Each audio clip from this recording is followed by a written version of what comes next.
परम शांति बापूजी आपका स्वागत है। आज हमारा जो टॉपिक है, कितने जन्म और बाकी। देखिए, हर व्यक्ति इस धरती लोक पे आया है तो वो सोचता है कि भाई अभी और कितने जन्म लेना बाकी है।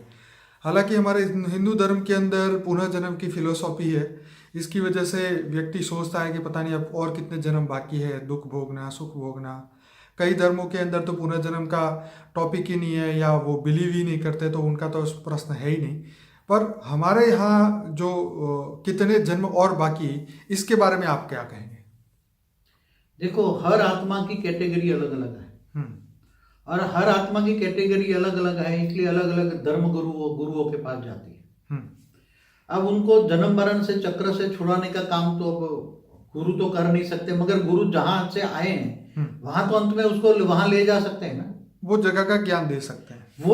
वहां जगह तक का ज्ञान दे सकते हैं। जैसे कोई गुरु यहाँ धरती पर दूसरे लोक से आया, बुबुरो लोक से आया, तो वो गुरु वहां जब आत्मा शरीर छोड़ेगी तो उसको गुरु को याद करेगी, तो गुरु दूसरे लोक तक ले जाएगा उसके पास आके। क्योंकि अभी तो यमदूत नहीं आते ना, अमदूत वाली फिलोसॉफी बहुत पुरानी, आउट ऑफ डेट हो गई है अभी। ठीक है, मतलब पहले सच था ना वो? पहले तो था ना, जो हमारी जो वेदों शास्त्रों में जो बात लिखी है। हाँ। बड़े लोग कहेंगे कहानियां हैं, मगर वे पहले हिस्ट्री में हो चुका है।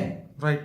इसमें से तुम कहानियों से, तुम चाहे रामायण महाभारत सुनते तो राम जैसा बनने की कहानियों से सुनो, राम जैसा बनो, इंस्पिरेशन मिलती है। इंस्पिरेशन मिलती है। कहानियों से कुछ तुम्हें सीखना मिलता है। 100%। हिस्ट्री क्यों पढ़ाया जाता है? सही बात है। हिस्ट्री में पढ़ाई इसलिए जाता है कि जो हिस्ट्री में लोगों ने जो गलतियां की है वो तुम्हें पता लगे, वो रिपीट ना करो ना। 100%। और जो कोई अच्छा काम किया, भले 1% भी अच्छा काम किसी ने किया है, तो उसको तुम फॉलो करो ना, सच। उसमें सीखो। हिस्ट्री पढ़ने से तुम्हें सीखना मिलेगा। जी जी। इसलिए जो गीता में कहा ना भगवान ने कि तुम जिसको याद करोगे उसी को पाओगे। 100%। तो आज इतने गुरु संत महात्मा बैठे हैं, तो जो गुरु की जो कंठी बांधी है, तो गुरु कोई महालोक में बैठा है, कोई जनलोक में बैठा है, कोई तपलोक में बैठा है, कोई ब्रह्मापुरी से आता है, सत्यलोक। ब्रह्मापुरी को सत्य लोक कहते हैं, उसको सचखंड भी कहते हैं जी।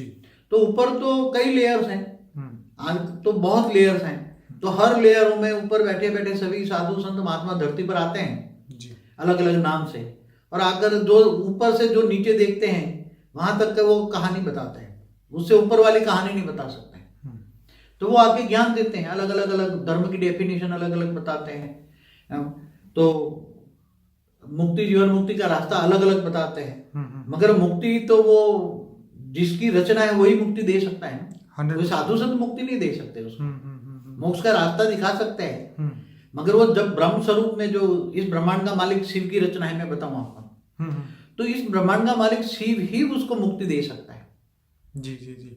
पर बापूजी, अब हम इसी टॉपिक पे वापस आते हैं कि ये जन्म ही हर व्यक्ति को भारी पड़ रहा है, तो आगे इस चक्र में फंसने के लिए वो क्या ना करे?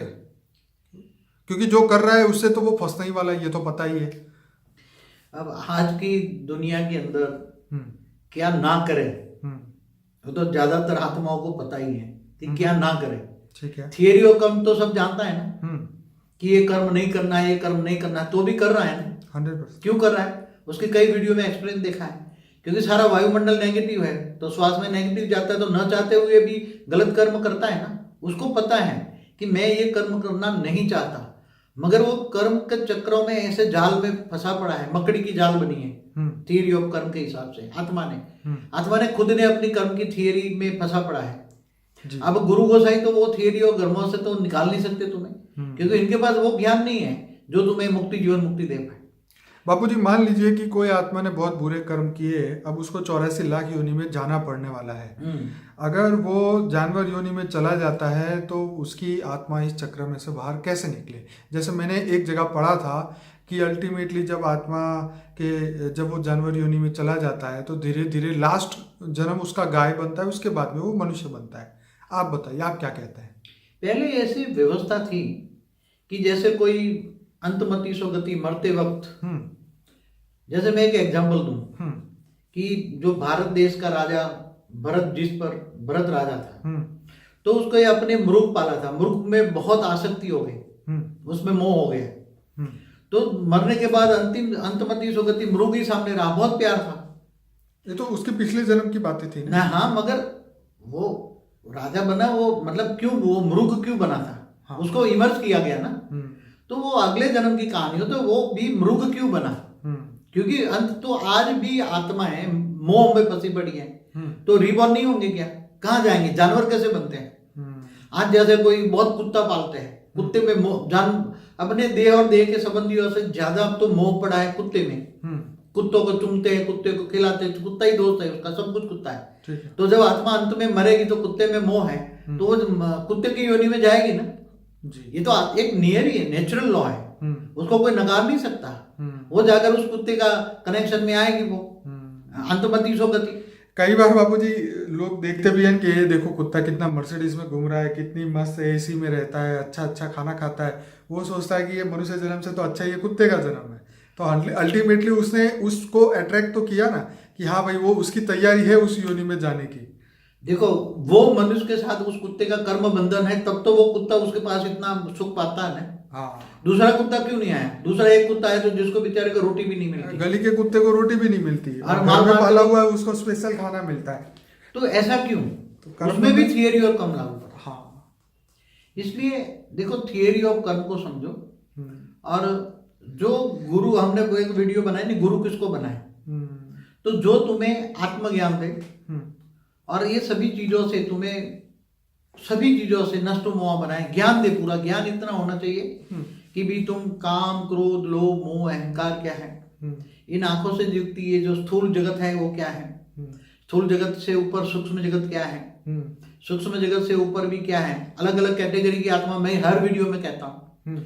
कोई शिव की रचना है, कोई महाशिव गैलेक्सी से आई हुई रचना है, कोई यूनिवर्स से आई हुई, कोई मल्टीवर्स से आई हुई है, हमारी धरती पर ही आई है, मनुष्य बने हुए हैं ना। तो तुम कौन हो, पहले तो गुरु तुम्हें दिखा सकते हैं तुम कौन हो। तुम अपने को ज्ञान से ही जज कर सकते हो ना। तो ज्ञानी तू आत्मा बनो, तुम्हें वो ज्ञान दे सके, तुम्हें अपना सेल्फ रियलाइजेशन करा सके, आत्मस्वरूप का अनुभूति करा सके, सारी सृष्टि का ज्ञान सुना सकते। गुरुओं के पास क्या है, गोसाइयों के पास क्या है, धर्म पिताओं के पास क्या है, धर्म पिता कहाँ से आए हैं। कहते हैं कि मोह ही हर बंधन की वजह है, मोह छोड़ने के लिए क्या करें, नष्ट मोह कैसे बने। देखो बंधन नष्ट मोह बनना, आत्मा कब नष्ट मोह बनती, आत्मा में मोह है, किसी में भी मोह है, किसी चीज में मोह है या देख के संबंधों में मोह है। जैसे किसी को अपनी कुर्सी में मोह होता है, मर जाता है तो वो कुर्सी के पीछे चिपकता रहता है मरने के बाद। किसी को धन में है तो धन की रक्षा करने के लिए भूत बन के वहां भटकता रहता है धन के आसपास। तो मोह के, तुम ये जगत की चीजों की बजाय ऊपर की दिव्य लोक की जगत की चीजें तुम दिखाओ, तब वो मोह छोड़ेगा ना कि भी ये तुम्हें तो ये धरती पर दोबारा जन्म मरण के चक्र में आएगा या भूत प्रेत बन के भटकता रहेगा। उससे ऊपर तुम उसी को याद करो जो तुम्हें इन जन्म मरण के चक्र से ऊपर ले जाए, दूसरे लोक में ले जाए, तो और ज्ञान दे। तुम्हें समझो कोई क्या, मैं तो चलो गैलेक्सी में ले जाऊंगा, तो वो यहाँ ये याद करेगा, इस धरती को याद करेगा, मैं तेरे को गैलेक्सी में ले जाऊंगा, तो कोई याद करेगा। आज की साइंस की भाषा में बताता हूँ। नहीं। तो तुम महाशिव की कैटेगरी का कोई गुरु हो तो उसको याद करो, वो गैलेक्सी ले सकता है। कोई बोले तुम्हारा लक्ष्य है यूनिवर्स में जाने का, कोई यूनिवर्स से आई हुई आत्मा है, तो कोई यूनिवर्स का ज्ञान ले और लक्ष्य रखे मुझे यूनिवर्स जाना है, तो कोई किसी यहाँ धरती की कोई चीज में फंसेगा। बाबूजी यहाँ एक क्वेश्चन खड़ा होता है कि क्या हम अपनी फ्री विल यूज करें और दृढ़ संकल्प करें तो क्या ये पॉसिबल है कि हमारा अगला जन्म नहीं होगा। देखो फ्री विल तो सबने भगवान को सबको यहाँ दी हुई है, डेमोक्रेसी है, सबको क्या है, डेमोक्रेसी। हमारे हर लोक में, पूरे ब्रह्मांड में, महाब्रह्मांड में, गैलेक्सी यूनिवर्स में सबको फ्री विल है। ये एक आत्माओं को नहीं, केवल धरती पर फ्री विल है ऐसा नहीं है, हर आत्मा को फ्री विल है। कभी कोई भगवान ने कोई बाधा की, गीता में क्या कहा, मन बना भव बोला ना। पर बाबूजी फ्री विल तो, पर अब तो लोग क्यों चाहते हैं जन्म लेना, क्यों धरती पे आते हैं, मोह के कारण ना। ओके। पुनर्जन्म में क्यों आते हैं, मोह के कारण आता है, या कर्म बंधन के कारण मोह होता है, विकारों के कारण कर्म बंधन होता है। तो क्या फ्री विल यूज करे और ये संकल्प करे कि भाई मुझे परम पद पाना है और मुझे इस धरती पे आना ही नहीं है, और ऐसे ही अंत मते सो गति उसकी हो, तो रियलिटी में क्या उसका जन्म नहीं होगा। जब कोई भी आत्मा क्या पाना चाहती है, वो अलग अलग कैटेगरी की आत्मा पर अलग अलग डिपेंड करता है।